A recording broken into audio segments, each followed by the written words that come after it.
Hello, ladies and gentlemen, and welcome back for a Thursday edition of the Steel City Sports Report, where we talk everything Steelers, Penguins, and Pirates. I am your host, Brady Vini. Welcome back, everybody. We are nearing in on a jam-packed sports weekend in the city of Pittsburgh, and really a jam-packed sports weekend in general. You got golf going on. College football has an awesome slate of games between now and Saturday, but sticking legitimately and specifically here with the city of Pittsburgh. Tomorrow night, the Pittsburgh Penguins, they have their first home preseason game of the year against the Detroit Red Wings. Roster for that game came out today. We will also, a little bit later on in the show, talk about last night's preseason game on the road between the Pens and the Columbus Blue Jackets. The Pittsburgh Pirates, they will be wrapping up their 2025 season starting tomorrow with a weekend series on the road against the Atlanta Braves. They, within the past 24 hours, playing their final two games of a heated Cincinnati Reds series. The Buccos in that series trying to play spoiler. Last night, Paul Skenes made his final start of the 2025 season. What did he do? You can probably guess how he did. We will break down, and of course, what happened today. And then for the Pittsburgh Steelers, the Ireland game coming up on Sunday morning. Lots of fanfare going on around that. The only worrying part for me, but of course, besides the Steelers going up against a superiorly coached Minnesota Vikings team, is why haven't they left yet? I think about 90% of reporters affiliated with the Steelers who cover them are already over in Ireland and have adapted to the, change of time.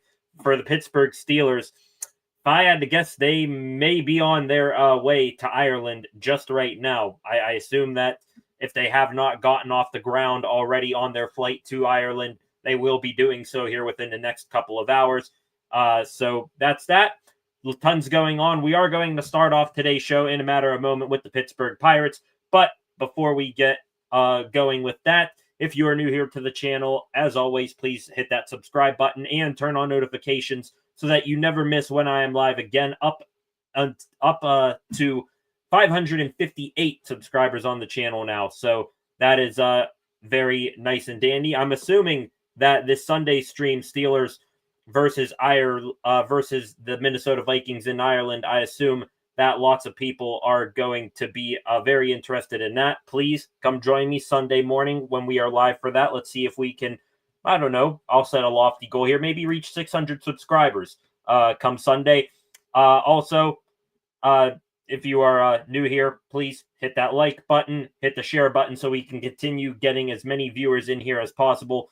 And go comment in the comments section any thoughts, questions, or opinions that you may have. Do not be shy. Get those comments in there.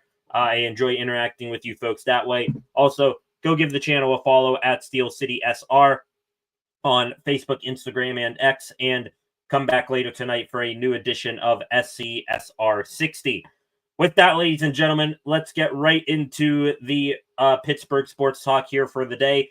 Once again, just because, there's not much to talk about practice-wise, and there probably won't be for the next 24 hours about the Pittsburgh Steelers because they should be getting underway to Ireland. So with that, we start with the other active team regular season-wise in the city of Pittsburgh, and that is the Pirates. Last night and this afternoon, the Pirates wrapping up their three-game series with the Cincinnati Reds. Let's start with last night's game. Paul Skenes on the mound for the Pittsburgh Pirates in his final start of the 2025 season. Heading into last night's ball game, we all knew about the stat. He needed to go 4 scoreless innings to secure a sub-200 ERA. And in typical Paul Skenes fashion, he went above and beyond that. Starting with what he did, I believe, in the second inning of last night's ball game, bottom of the second inning, struck out, I believe, Gavin Lux. Or no, that was Spencer Steer for the Cincinnati Reds. That was strikeout number 211 on the season for Paul Skenes, and he makes Pirates history with that strikeout. He becomes the single-season strikeout leader among right-handed pitchers in Pittsburgh Pirates history. He is also sixth all-time among all Pirate pitchers in a single season for strikeouts. So Skenes, easily best pitcher on the planet. He's making only 2 years into his big league career a strong case for him to be the best Pirates pitcher in the franchise's history. And I would not be shocked if he gets to that before too long. Some more on Skenes last night here in a minute. The Pirates did get him some run support in the middle innings of this ball game. Top of the fourth inning, Spencer Horwitz, an RBI double down the right field line, tried to stretch that double into a triple and was thrown out, but Brian Reynolds came across to score. Speaking of Reynolds, he came up clutch an inning later, or excuse me, that would be 2 innings later. For the second time tonight, Reynolds at second base, Horwitz at the plate, gets a single. Reynolds hustling around third, scores. Great play by him. It was 2-0, and that was all Paul Skenes needed, as you see right there on the night. Paul Skenes, fantastic outing, 6 innings pitched, 4 hits, no runs, no walks, 7 strikeouts, 85 pitches. If this was midseason and the Pirates weren't just putting him in bubble wrap a little bit to get him healthy to the offseason, he probably could have gone another inning if he really wanted to. 85 pitches, 57 strikes, 18 swings and misses. Absolutely unreal stuff. With that, lowers his ERA. We said he needed to go 4 innings to get a 1.99 ERA, a sub 2 ERA. Pitching those extra 2 innings drawed his season-long ERA down to 1.97. That is the second best ERA for a season in Pirates history. They popped up the graphic last night with his 1.97 ERA, second best in Pittsburgh Pirates history.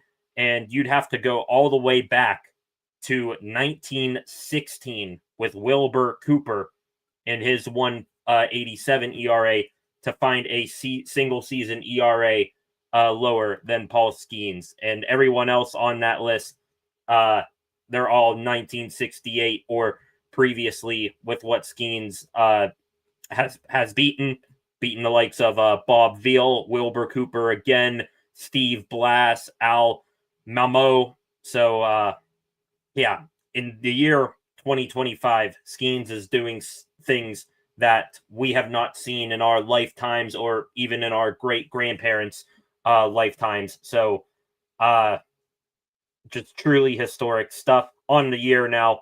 Skenes, we mentioned his 1.97 ERA as a whole on the season, 32 starts, a 187 and 2/3 innings pitched, 216 strikeouts, did throw 1 complete game, still looking for that elusive complete game shutout or complete game, no-hitter that he just seems to be getting closer and closer to getting as the years go on.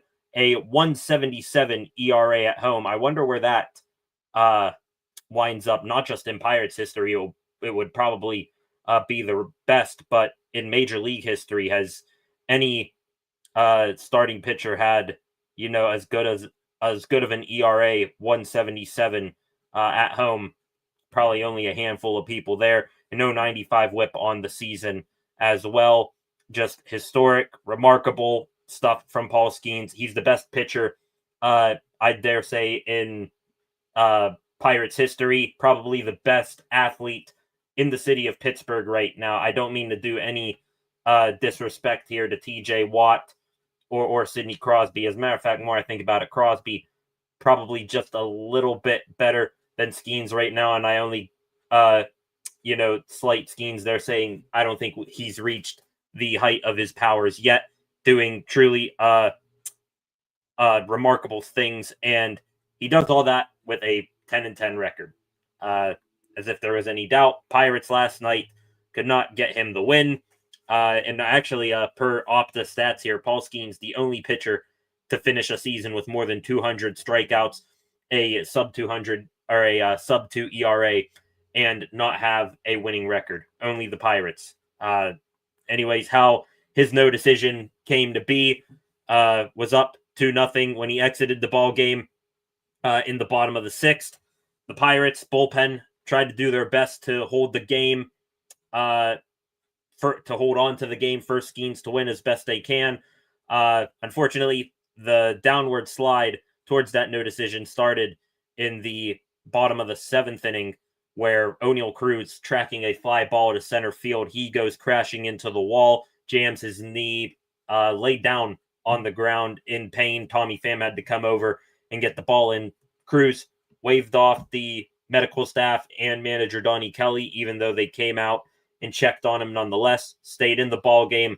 Later on, unfortunately, would get replaced for Jack Sawinski. The Pirates defense tried doing their best work to keep the Pirates in the lead. Justin Lawrence had an excellent seventh inning, pitched Nick York with runners on second and first with 2 outs, made a diving stop to keep the Bucks up by a run. Dennis Santana coming in for the ninth. I believe it was the second batter of the inning with 1 out. Could not hold it down for long. Tyler Stevenson, catcher for the Reds, pinch hitting off the bench, a solo home run to left center field. That tied the ball game, gave Paul Skenes the no decision. Pretty much the entire Pirate season in a microcosm right there. Skenes does incredible things that have become the norm for Skenes, and the Pirates bat and bullpen slowly just let the game slip away. Jack Sawinski, who came in for the injured Oneil Cruz, actually doing quite all right with the bat here to end the season, if I say so.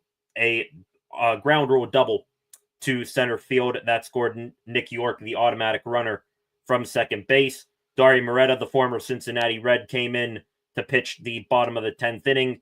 He struggled. The Reds ended up tying up that ball game on a sacrifice fly from Gavin Lux.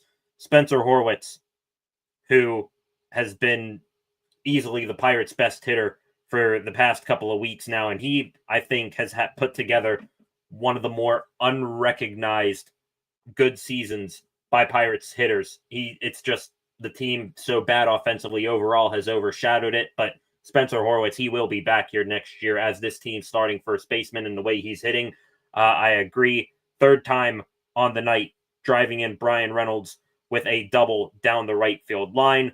After that, I believe Dari Moretta went out, struggled to begin the bottom of the 11th. Johan Ramirez came in, and with the bases loaded and 2 outs, not sure who was up. It might have been Ellie De La Cruz for the Reds. A grounder to the third baseman, Jared Triolo. He steps on third for the force out. 4-3, the final score for the Pittsburgh Pirates last night. Excellent stuff from them. Excellent stuff from Paul Skenes, Spencer Horwitz, Brian Reynolds, pretty much carrying the carcass of the offense to the finish line. And Donnie Kelly, even when the bullpen struggled, I think he pushed the right buttons at the right times to get guys out and put guys to finish the job in. So good job there for the Pirates last night, 4-3. On to today. Before the game, Bucks, with Dari Moretta struggling, sent him down to the minor leagues. They recalled right-handed pitcher Chase Shugart. Today's ball game was scheduled to start at 12:40, but rain rolling through Cincinnati and Western Pennsylvania, where I so happened to be, caused that game to go into a 1 hour, 22-minute delay. That delay, no idea if it affected how the Bucks played today, but it wasn't much from them. Pretty much the best play of the day was a Alexander Canario to, I believe, Nick Gonzalez to Joey Bart at the plate, throw out to keep the game tied at 0. Brian Hayes, former Bucco, tried to score. Great relay by those guys. Ended up being 2-0 Reds after 5. Braxton Ashcraft, commendable outing for him. Went 4 scoreless innings, and then to start the 5th inning, gave up 4 straight hits that brought in 2 runs. Nick Lodolo, lefty for the Cincinnati Reds, just blew away the Pirates lineup all day long. Struck out 10 bucks, only allowed 2 hits, and almost had an immaculate inning. later on in the ball game, once Lodolo's day was done, Spencer Horwitz, who else? A pinch hit double to start the 8th inning. Then 2 ground outs by the 2 men in the order behind him brought him home. That made it 2-1. Almost able to pull off a comeback and tie up the ball game. Brian Reynolds in the top of the 9th with 1 out, a towering drive to right field. Noel V. Marte, the right fielder for the Reds, leaping grab, brings it back. And after that, Bucks got the final out. 2-1, the final score. The Reds salvaged 1 game of this 3-game series, which they needed to win a bunch to keep their playoff hopes alive. The Pirates, at least winning the first 2 games of this series, took the Reds' fate of making the playoffs out of their hands. Now it's on to the Milwaukee Brewers to knock the Reds out of the playoffs and force them to take a seat next to us on the couch this offseason. So, a Pirate series, they rose to the occasion the first 2 games.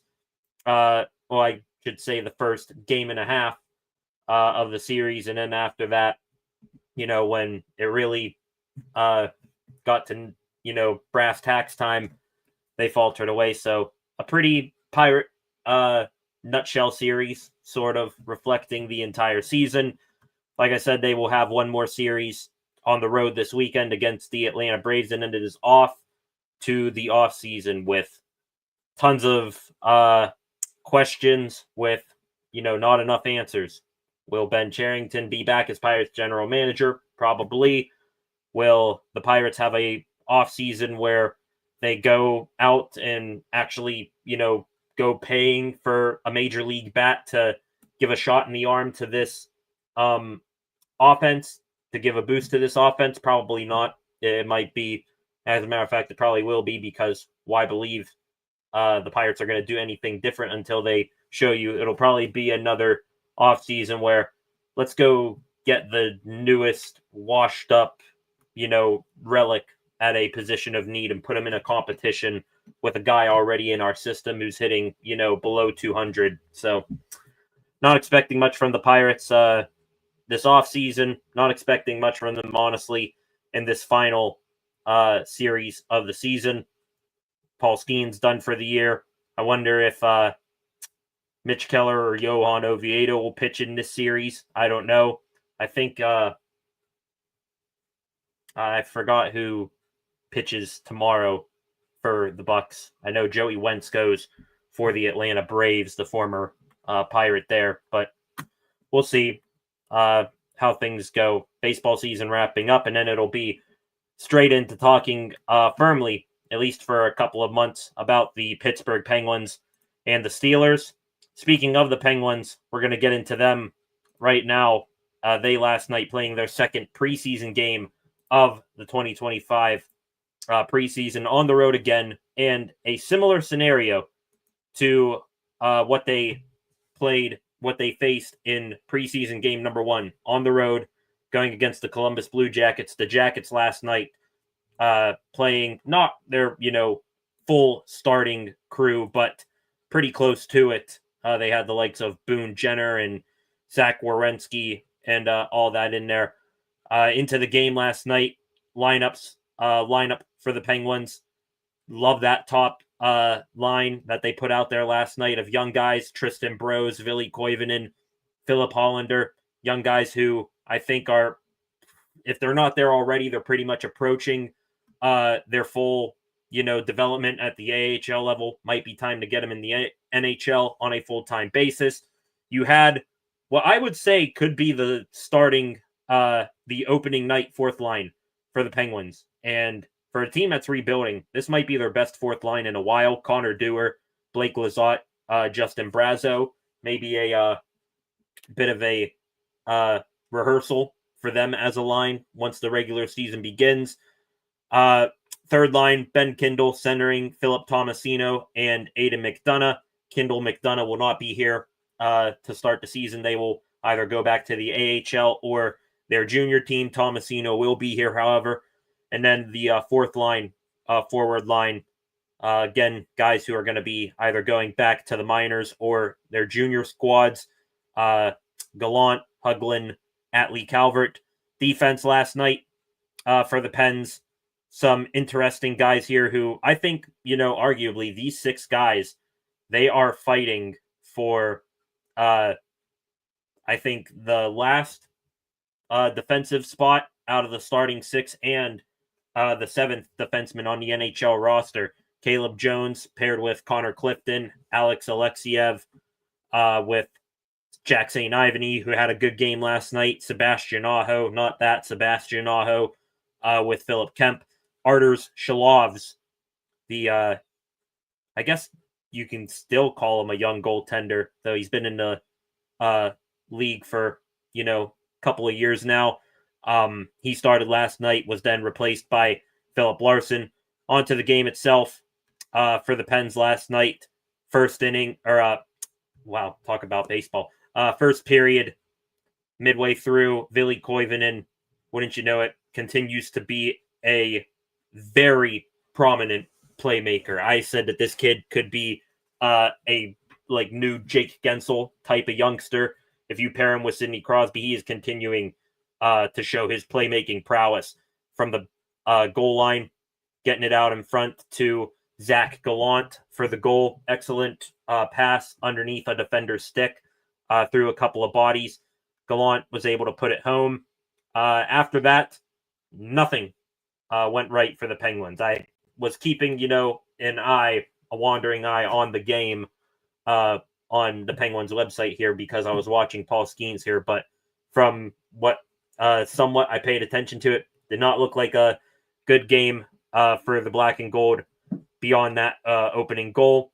Arturs Shalovs in the second period, I believe, gave up a 40-foot wrister from the top of the circle to Yegor Chinakov, another starter for the Columbus Blue Jackets. The Pens could not stay out of the penalty box. I guess the only bright side to that is that, even without your main guys in there, you got a good look at how the Pens penalty kill unit will look like this year. Not a good night for them, 2 for 7 on the penalty kill there. So, 5 for 7 on the penalty kill. Columbus was 2 for 7 on the power play. They did have, at least a fighter's chance of getting back in the game. Ben Kindle had a breakaway when it was still 2-1, could not put it home. And then I think another goal for the Jackets and an empty netter later made it 4-1.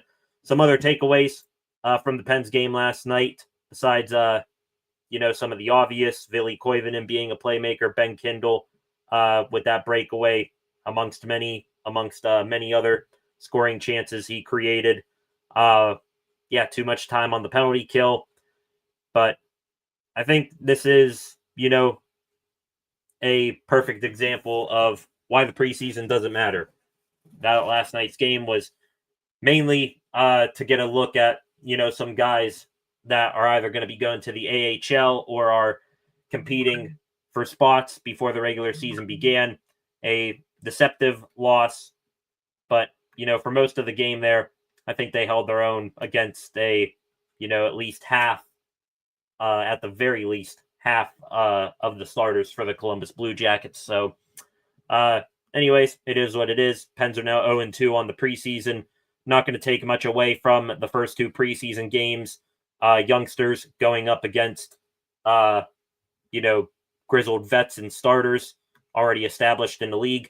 I guess you can say the same thing, not taking too much stock in the Pens preseason for the next 2 preseason games. Tomorrow, Pens, their first home matchup of the preseason against the Detroit Red Wings. The lineup for that game tomorrow night, or the roster, I should say, some similar things. We are starting to see a little bit more starters. Like we'll see Robbie Fabry again, Tommy Novak, Connor Dewar, Danton Hine and Blake Lizotte, Philip Tomasino. Defense pretty much still the same. Your most recognizable guy there is Matt Dumba with Ryan Shea. Tristan Jarry will get his first start of the preseason. However, Arturs Shalovs will back him up, I would assume, kind of like the first 2 preseason games that they will split time. So at least we're getting our probable 2 starting goaltenders for the NHL regular season in this game. On the other side, though, Saturday, that will be when you see the Pens pretty much at full operation. You will see all the starters in there for Marc-Andre Fleury's preseason game and his farewell to Pittsburgh.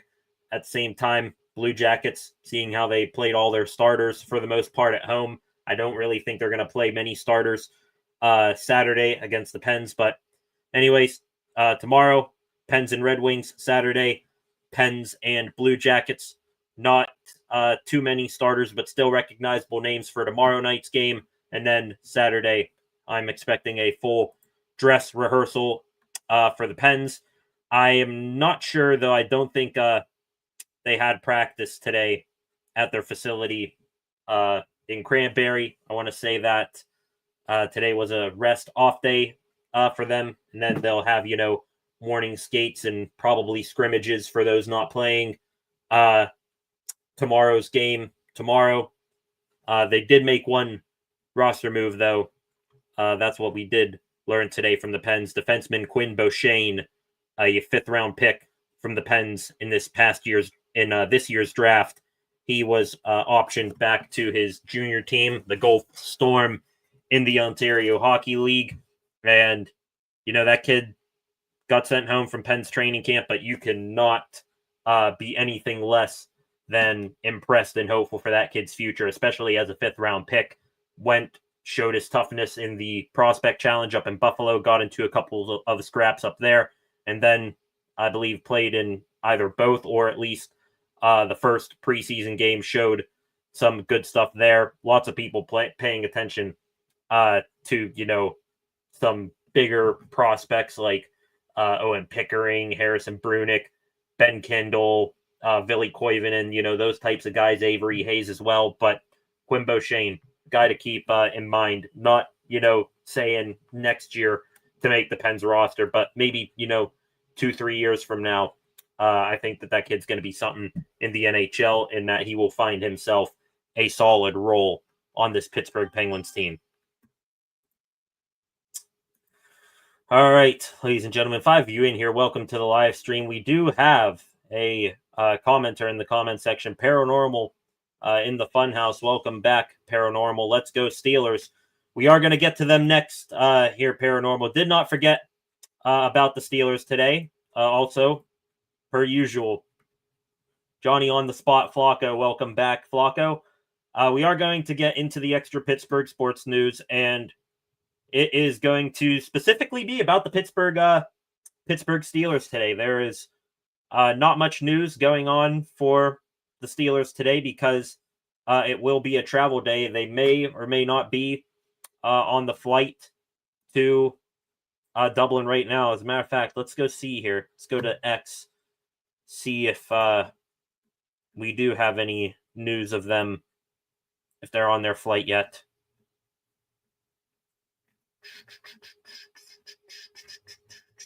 Nope, not seeing anything yet. So usually the Steelers media staff, media crew puts out pictures and videos of the guys boarding the plane. You would think they would do the same thing, heading to Ireland here, but nothing yet. Wonder what that's about.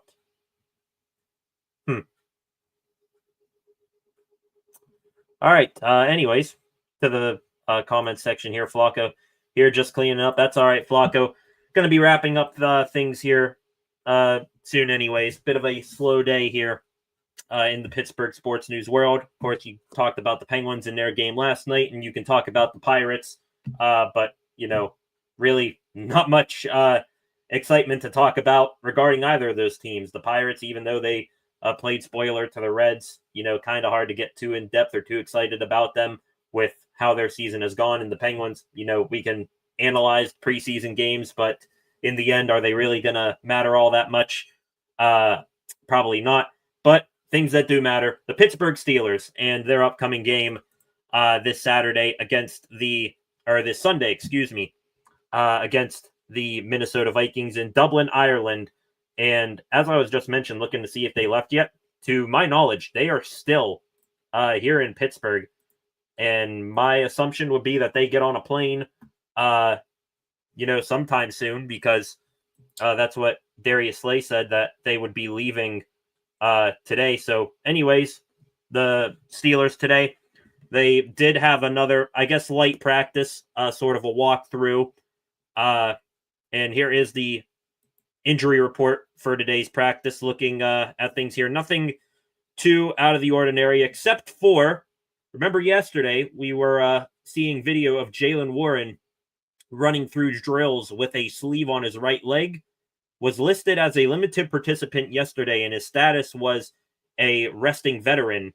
But now today, they add that it is a knee issue going on with Warren. Did practice lightly again, so I guess that is a positive sign, but maybe something to pay attention to. Context clues will tell you, hey, he's never worn a leg sleeve before. Maybe he does have something small going on. Hopefully it's not something that balloons into anything more serious. But Jaylen Warren now listed with a knee injury, not just a resting veteran. So limited participation for him today. In a similar boat, Jonnu Smith, a hip injury or a hip tweak, something of that nature.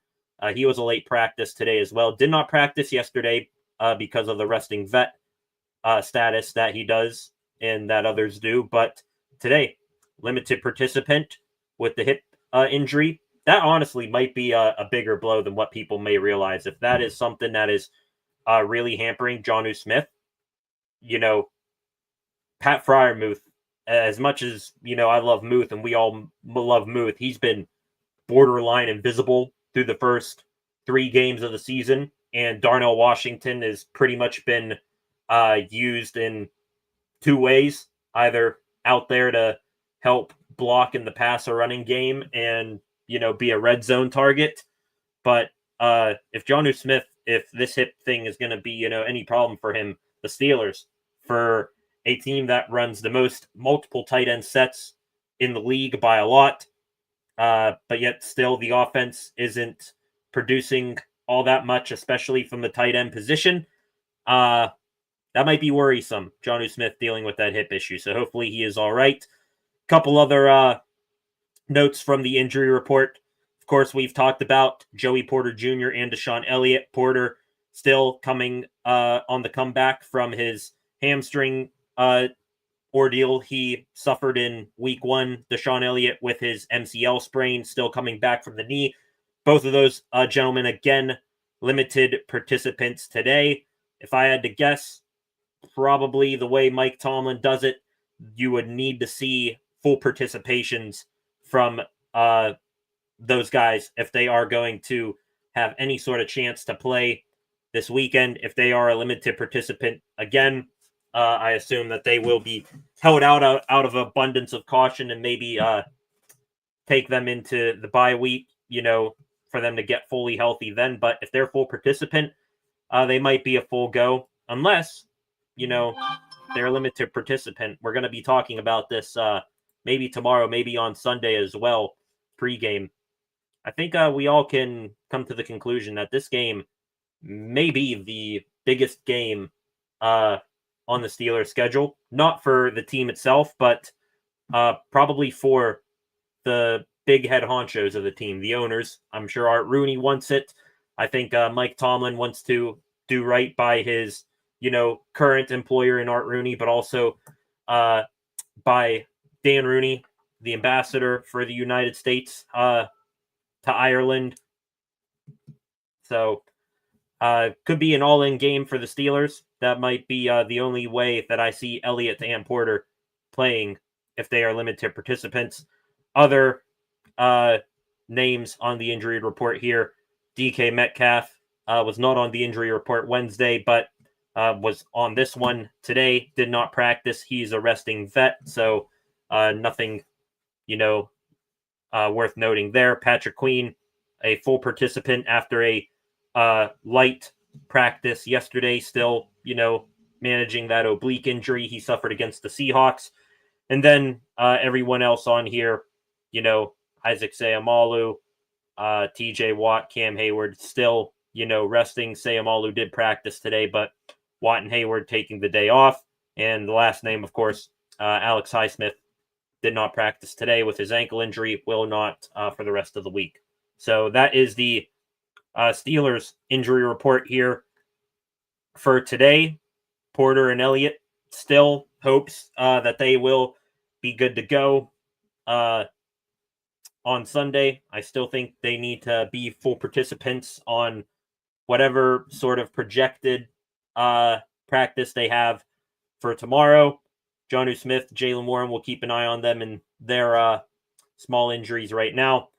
On to some other things here for the Steelers. Just a couple of extra notes here for today.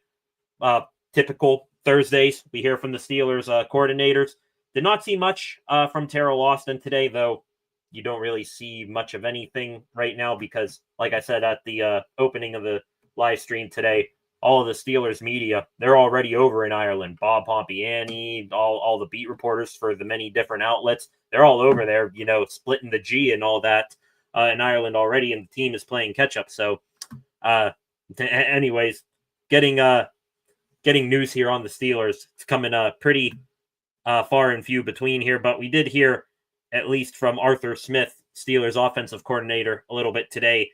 He, in length, talked about going up against this Vikings defense today, and their defensive coordinator, Brian Flores, mentioned, kind of like Mike Tomlin, all the different problems that this defense possesses, all the different things that they can throw at you from a coverage and pass rush standpoint. But one thing that I did not know, Arthur Smith said today that he interviewed Brian Flores for a defensive coordinator job when he was the head coach in Atlanta, and that he sees similar philosophies to his own in shifting personnel and packages to change window dressing on concepts. Said that they're a damn good defense. I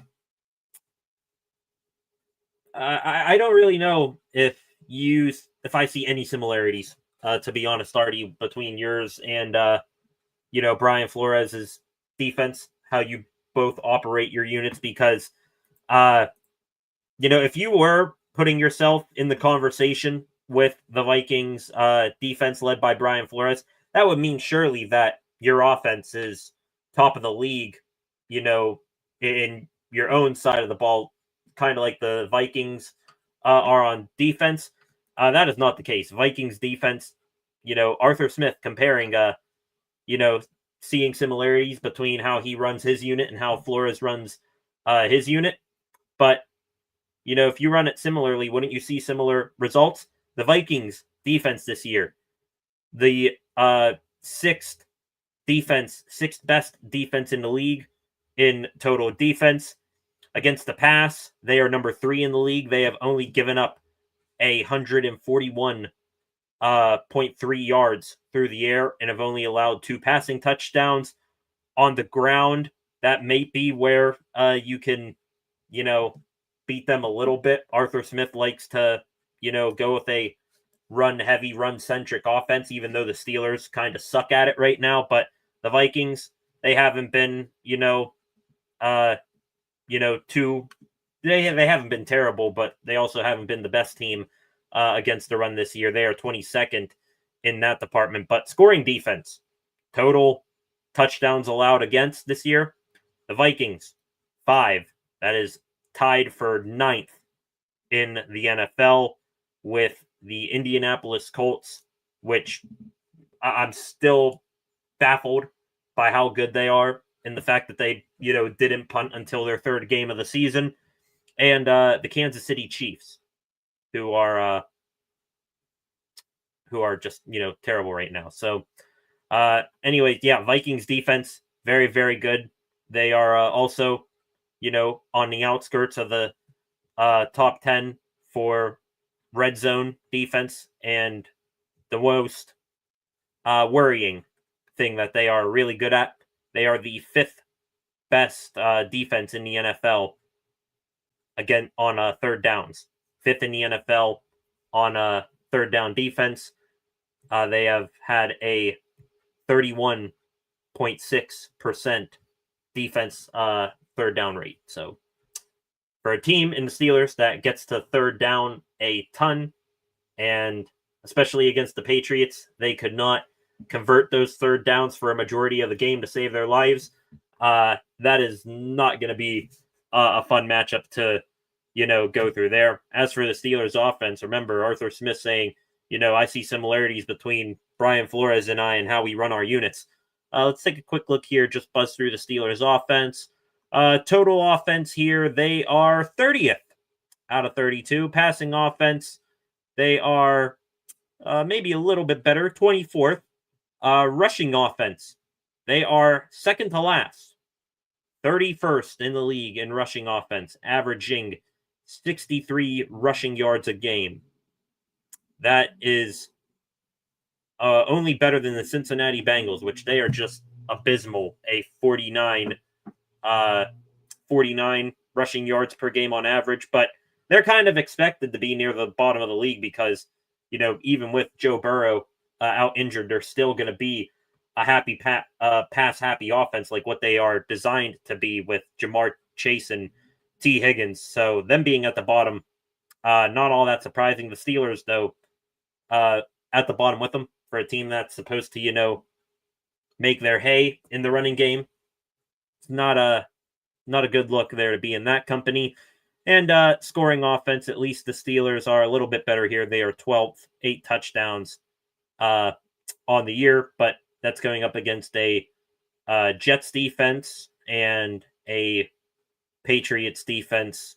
And, those 8 touchdowns, I'm sure the Steelers defense and them getting, a solid chunk of turnovers, especially against the Patriots, really helped that, putting the Steelers offense on a short field. So Arthur Smith, I love the confidence that you have in yourself and in your unit, and saying that you have similar philosophies with Brian Flores and how you run your units, but it might be a better, or a more believable statement if your offense was just as good as the Vikings defenses. So not buying that right now. Last couple of things here for the Steelers today. We apparently got a look at where the Steelers will be staying for this Ireland game. And this is from Andrew Stockey of Pittsburgh News here. Hang on, let me put this on here. This right here from Andrew Stockey at WTAE. They are staying at the Carton House in Kildare. There seems to be their practice field there. It's like they're staying in Buckingham Palace or something here. Look at that big room there, I assume, for dinner and all that. Fantastic views. And also, not just that, look at this. This is where Mike Tomlin's press conference will be. He's going to be given like a State of the Union or something. This is crazy, but hey, NFL treating the Steelers right, heading over to Ireland. Thought that was cool. Also, mentioned how about like 90% of Steelers reporters are already over there in Ireland. I'm going to take this as a positive, or as a confirmed report here. Nick Farabaugh, who covers the Steelers for Penn Live, there might be a Renegade, playing in Ireland on Sunday. Steelers are the de facto home team, so Renegade will be played in Ireland. Last thing here on the day for the Pittsburgh Steelers, congratulations to Scotty Miller and I assume his wife. They looks like just welcomed a daughter into the world. I assume that is their first child. I don't know, but anyways, congratulations to them. And that does it for what I expect to be a pretty, I should say a pretty Pittsburgh Sports News Limited next 24 hours, to be quite honest with you. Steelers, I think overnight here, they are still going to be over the Atlantic Ocean flying into Ireland. Maybe we get some news of when they touch down tomorrow. But other than that, Pittsburgh Pirates don't play till tomorrow night. Same thing for the Penguins. So with that, ladies and gentlemen, not sure how things are looking at. That might be it. Till Sunday. We might come on here live a little bit tomorrow night to talk about what little news there is, but I'm not going to expect any sort of mega live stream here. So before we log off here for the night, we are going to take one last stroll here through Twitter to see if we have anything new going on. I should mention this, going back to the Pittsburgh Pirates here for a second, and Paul Skenes. Forgot to mention this. Mentioned how Skenes is the first pitcher in MLB history to have 200 or more strikeouts, a sub-2 ERA, and not have a winning record. In Skenes' 32 starts this year, and after a Cy Young performance, a Cy Young worthy season where I think he is a shoo-in, the Pirates in those 32 starts, they not just gave him a 10-10 record, they were only 17-15 in those games that he started. So, man, if that isn't the perfect descriptor of the Pittsburgh Pirates 2025 season, but mercifully, it will be coming to an end, and then we will have all off season to talk about hypotheticals and probably do some more complaining about how this team and the owner and the GM, who will probably be kept on, are not serious about winning, even though they say so.